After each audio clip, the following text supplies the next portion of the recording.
and welcome back to Premier League Predictions, the show which does what it says on the tin. We're here to predict Game Week 12 of the 23-24 Premier League season. We're going to run through all the games and then give some scorelines. Without further ado, shall we get into it? Yeah. The first game of the game week, it is on the Saturday. It's a 12:30 kickoff and it's Wolverhampton Wanderers versus Tottenham. Wolves, they've been outdone by at times this season, and we've seen Gary O'Neill criticising VAR heavily recently. They'll be hoping they don't get any further issues with the officiating this weekend. Tottenham finally lost a game last week as the mighty Chelsea beat them 4-1. What a crushing victory. Tottenham obviously had star players like Mickey van der Ven and James Maddison hobble off the field, while Christian Romero and Destiny Udogie had to be removed due to being too violent for the game, mainly Romero being the violent one, but Udogie was also sent off. So, potentially a very weakened Tottenham side here. Could Wolves put further pressure on Tottenham and give them their second second loss of the season, or will Tottenham get back to winning ways here away in Wolverhampton? I think Tottenham should be okay. Eric Dyer came on in that Chelsea game and actually put in a bit of a shift. Yeah, to be fair. So I think him and Romero, him and who's going to play? Who is going to play there? That's a good Emerson Royale, he played maybe. Ben Davies. Sit in. Yeah. And you've got to find a place in Madison. I think they'll do that accordingly. Joe Rodon? Blimey, no. Where is he? Does anyone know where he is anymore? I'd rather play with 10 people. I think Tottenham will still win though. I'll go 1-0, slim margin, and it will be a goal from Son. But I'm thinking quite a solo strike. See, their defence hasn't really attack hasn't really lost anything. The defence is severely weakened, and I think that's where they'll get hit the hardest. I will go 3-2 Tottenham. A big victory, but I think that they will face a little bit of a defensive onslaught, as Wolves are decent coming forwards, especially players like Hwang. He's had a very good campaign. And Tottenham, well, they've not got a defender in their backline anymore. So that could be quite problematic. No Romero, no Mickey van der Ven, no Destiny Udogie. That is a very, very difficult thing to overcome for Tottenham. So I think Wolves will get some goals. I will go for Hwang to get the opener. Then Tottenham will take the lead as they'll get 2 goals through Son and a goal through and Richarlison. Then Wolves will draw level through Pablo Sarabia. Is he still there? Don't know. Who knows? Mario Lemina, I'll say instead, because I know he's playing for them. And then Tottenham will get a late winner through Richarlison. No, actually, he'll score. He'll take his shirt off. It'll be a second yellow and he'll be sent off. The goal will then be disallowed as he's walking off the field, but then Son will get them a winner. Right. That's my prediction. Okay. Up next, the 3 o'clock kickoffs. Arsenal versus Burnley is the first of those. Arsenal, well, they benefited massively from Tottenham's defeat on Monday evening as they now find themselves up into second. Yeah. Only Manchester City ahead of them in the table. Burnley, on the other hand, second bottom of the Premier League with only Sheffield United below them. It's a very contrasting fortunes in the campaign so far. Both sides, though, need points in order to compete. But you'd expect it to be Arsenal, right? They come away with a 3 here. Yeah, Arsenal are kind of chugging along slowly. They're not battering teams, but they are picking up win after win after win. Decent win in midweek in Europe. I think decent. Sevilla had one shot that coming in the 87th minute. I think they'll rotate a bit here. Yeah. Because it was a very strong side in the Champions League, but I still think they'll win. I'll go 2-0 Arsenal with goals from Eddie Nketiah, because he should start, because Saka should get a rest, the poor bloke. Once. And then I'll go for a William Saliba header. Yeah, I'm backing Arsenal to win here as well. I think it'll be a little bit more comprehensive than you're going, though. I'll say Arsenal 3, Burnley 0. I think Bukayo Saka's going to score because they never ever rest him. I will say Kai Havertz for another goal in red, and then I will go for Alexander Zinchenko to round off a 3-0 victory at home to Burnley. Up next, it's Palace versus Everton. 2 sides at the moment sat in what I like to refer to as the weird contingent of clubs who are benefiting from the fact the promoted sides aren't very good. They're sat there in about 13th, 14th, that sort of area, coasting along, not really playing overly well, but Palace have certainly been better than Everton. Palace very, very good defensively. Sometimes have failed to find at the back of the net, though. Definitely missing Zaha, you would say. Yeah. On Everton, they've actually done really well this season at times, but they've not scored consistently enough, and that's been their biggest issue. They've created one of the highest XGs in the Premier League. They've had a very strong defence, but they can't score goals because one of their strikers, well, Dominic Calvert-Lewin's only just come back, and they didn't have a forward other than that. No. So it's been difficult for them, and Beto's not really hit the ground running yet. But can they find goals in this game and beat Palace, or will Roy Hodgson mastermind another big victory? Roy Hodgson versus Sean Dyche has 0-0 written all over it. So that's what I'm going to go for. Yeah. 2 very strong defences. with two good goalkeepers, two very English managers, 0-0. Huge on board. Absolutely love it. I will say 2-0 Palace, and I think it'll be goals from Enrique Etse, and I will go for Tyreek Mitchell. Scored last week for Palace. I think he'll score again this week for Crystal Palace.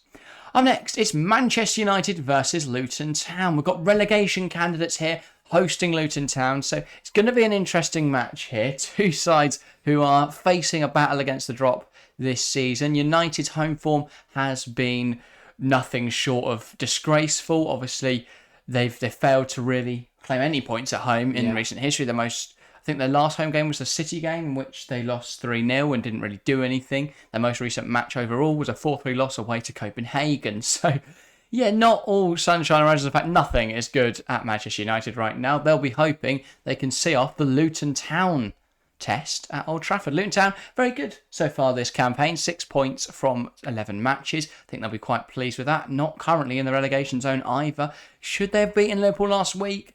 You'd have said no, but based on the game, Luton could have taken 3 points from it. They'll be hoping they can finally get the job done on a much worse side in red. Do you think Luton have got what it takes? Or should I say, do you think Manchester United have got what it takes? I mean, United hit self-implode on Wednesday evening. When don't they? Yeah. And I think I could see something similar happening here today. I will go for Bruno Fernandes to open the scoring for United. Yeah. And then Luton will score from a corner, Tom Lockyer's head. And United will completely shit the bed. And Luton will go on to get 2 more with goals from Carlton Morris and Tahith Chong again. Yeah. And I'll go United 1, Luton 3. Wow. That is the most zone prediction I think we've ever had on Premier League predictions. I'm not going 2-7. I'm going to go Luton Town 1, Manchester United 0. Is it back in the underdog? I'm not quite sure. I think predicting United win will be back in the underdog at this point. So I will say Luton Town 1-0. Again, if they're going to get a goal, Luton, it's going to be on the counter-attack. And I think it will be Elijah Adebayo. He's caught a fair bit of flack from opposition, or well, even Luton fans recently. But I think he'll make up for that with a goal here against Manchester United. Yeah, I mean, Luton like to play counter-attacking, but can you counter-attack United because they just don't attack? Yeah. They don't attack. They don't do anything. How do you play against Man United? Just kick it round them. They're all stood there like cones. Or kick it through them. Yeah, that works. Go through. Yeah, why not? But yeah, I will go for a Luton Town 1-0 victory. Up next, the 5:30 kickoff is Bournemouth versus Newcastle. What are Newcastle on TV again? Because everyone will watch it to see them score 8. Bournemouth, they've endured a difficult start to the campaign. It's not the start that Anthony Iraola would have wanted. A very difficult test here now at home to a Newcastle side who have already put 8 past Sheffield United this season. Well, it probably won't be as comprehensive as that. It could still be a big scoreline. Newcastle very strong over this campaign. Midweek, though, a loss away at Dortmund. That's slightly disappointing. A 2-0 loss there has put their chances of qualifying into a little bit of jeopardy. But they haven't had any problems in the league with sides like Bournemouth. I can't imagine they'll have any problems here. No, I think they'll bounce back brilliantly with a 4-0 win. I'll go 2 for Wilson. Been called up for England today. He's been injured for pretty much all of the last month. I'll go for a goal from Anthony Gordon and a goal from off the head of Fabian Schär. Ooh, I like it. I will go...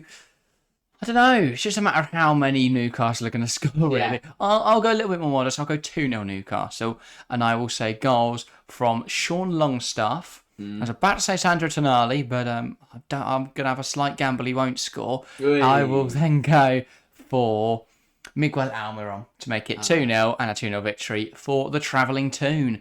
On to the Sunday then, as a blockbuster weekend, courtesy of the European fixtures in the week. First of which is Aston Villa welcoming Fulham to Villa Park. Aston Villa, they've been quite good this season at times. They've had some really weird results, but overall they've been quite strong. In the Europa Conference League, they are, just trying as hard as they can to make it as difficult as possible. Yeah. But we were recording before they played, we'd expect they'd have won that match. Coming into this game with a little bit of confidence, should be in a good position. Fulham, they put a good fight to Manchester United last week, but they succumbed to a 1-0 loss in the end. That was slightly frustrating given that United weren't really in the game up until that point. So, can Fulham go one better than last week and claim 3 points? Or will Aston Villa be well on a routine victory. Villa have looked incredible at home, and I think they'll carry it on. The slim margin, though, I'll only go for 1-0 because, I mean, they need to bounce back from Villa. Haven't seen the Alkmaar game, but they probably won. Maybe a bit of rotation in as well. I'll go 1-0, and it will be through Ollie Watkins. Yeah, 100%. That's a lot of praise for Ollie Watkins this season, which is interesting given he's got the same amount as Nicholas Jackson. But yeah, I think Aston Villa, they're obviously a decent side in the European spots right now. If they'd beaten Forest last weekend like they should have, they would find themselves in the Champions League spots right now. So I think failure to capitalise on that is a bit frustrating for Villa, but they'll bounce back here with a victory. I will say 2-0, and I won't go for an Ollie Watkins goal. I will say Moussa Diaby, and I will go Douglas Luiz. Seems to score for fun at the moment, so another penalty and another goal. And also Fulham defenders love to try and concede penalties. It seems to be their one aim in a game of football. Up next, it's Brighton versus Sheffield United. This should be a fairly routine victory. You laugh just looking at the fixture, but Brighton do have the odd stupid result in them. So could this be that? Could Sheffield United claim a crucial victory? It's their first win last weekend. Could they take momentum from that and push themselves up the Premier League table? I'm going to go 5-0 Brighton. No, it's the short answer, really, isn't it? I don't think Sheffield United are very good at football. I don't know how they beat Wolves. Wolves are crap. Brighton, I mean, I haven't seen them against Ajax in the midweek just yet. But, I mean, they're probably giving that a good game. I'm expecting a convincing win here. I'll go 2 for me to Matt. 1 for Ferguson, 1 for Gilmore, and 1 for James Milner. Fair enough. Interesting score. I will go Brighton 3, Sheffield United 1. It's Brighton's favourite scoreline. They never seem to keep a clean sheet, Brighton. But they haven't kept a single one yet in the Premier League, I don't believe. And I saw an interesting stat the other day that Brighton have actually got more 3-1 scorelines under De Zerbi than they have draws. And that's a all draw, so 0-0, 1-1, 2-2. Yeah. So they never draw a game, and they always seem to concede. 3-1's the most likely scoreline. I will go for a João Pedro goal, a Kawaru Mitoma goal, and I will say Billy Gilmore will get on the action, but that will all be spoilt by a Sam Baldock header. Wow. Falls to him at the back post, and you know it won't be up in the air. It's a George Baldock. Sorry, yeah. It'll bounce on the ground. It'll fall to him, and he'll sort of have to manoeuvre his body around it to head it in. There'll be questions asked of the goalkeeping, but no, we'll all sort of brush over it because Brighton won 3-1. Yeah. Who cares? But yeah, George Baldock will get one for his Premier League account, and anyone who's accidentally put him in their team or has him getting subbed in FPL will be doing knee slides across their kitchen floor. I mean, he is in my team. Yeah, so you'll be benefiting massively. Of course, jammy. Up next, it's Liverpool versus Brentford. Liverpool will be keen to bounce back after a bit of a disappointing draw against Luton Town last weekend, and well, they need points to make sure they stay in the Champions League spots, and well, they shouldn't be too hampered by what should have been a comfortable victory over Toulouse. We don't know yet, but it probably was. Brentford, on the other hand, well, the last time I remember seeing them play, they beat Chelsea. I don't remember how they got on last weekend. They did something. Who knows? What happened? I'm trying to think, because I got them way more invested in my FPL team. I think they won from... Oh, they beat West Ham 3-2. Yes, they did. So, they did. Doing fairly well at the moment, Brentford, off the back of 2 victories. A difficult away game here, though. Anfield's a very tough place to go. Could they go and nick something from Liverpool, or Liverpool get back to winning ways after last week's disappointment? I think of a slim margin, but I'll go for Liverpool back at Anfield. It's a tough away trip for Brentford. They'll give it a good game, but Liverpool will get a very, very late winner in the 89th minute through Mo Salah. Yep, and then I've got to do my prediction. I will go 4-0 Liverpool. I will say a Salah hat-trick and a Kostas Tsimikas goal, provided he actually plays this time. I think he'll get on the score sheet. And then the final 2 o'clock game, and the only one that's televised out of the 4, arguably the worst of the 4, it's West Ham versus Nottingham Forest. Yeah, that is the... Who is going to watch that this? Is the real thing of everyone, real reaction to this game. West Ham, a disappointing loss to Brentford last time out, considering they really want to fight for European spots this season. Maybe a bit fatigued from the Europa League in the week against Olympiacos. I guess we'll have to see. Nottingham Forest, on the other hand, well, they've not really done a lot this season, but they are just plodding along nicely, not really at risk of going down, not going to be fighting for Europe anytime soon. So they should see themselves finish a comfortable 14th, 15th. But will they? Or could they push for more? Could they beat West Ham? What do you think? Oh, I honestly don't know. I don't care. I'll go 1-0 Hammers. Yeah. Aguard header from a corner in the 65th minute. But nobody's going to witness it. Because No one will know. no one's going to know what's happened. No one's got West Ham players, and I feel like if they do it, it's Bowen and Ward-Prowse. Yeah. Yeah. Dal. Fair enough. Very Dal. No, that'll probably be a Ward-Prowse corner, unless he's come off. Then I will go 1-0. Why not? I think West Ham like the scoring since they're at home. I'll go Mikel Antonio, but then Nottingham Forest will get a late equaliser through their new signing, Nicolas Dominguez. Okay. Final game then of the game week. We cannot do because we are live for it on Sunday. It's Chelsea versus Manchester City. It's going to be a very, very good game of football. So do please join us for that one. We'll be live from 4:15 for the 4:30 kickoff. Very, very excited for that one. Should be a very good stream. Make sure to join us there. But yeah, kind of nervous for it. Very scared for it. But join us there. That is everything for this week then, guys. Thank you very much for watching or listening. And we'll see you next time. See ya.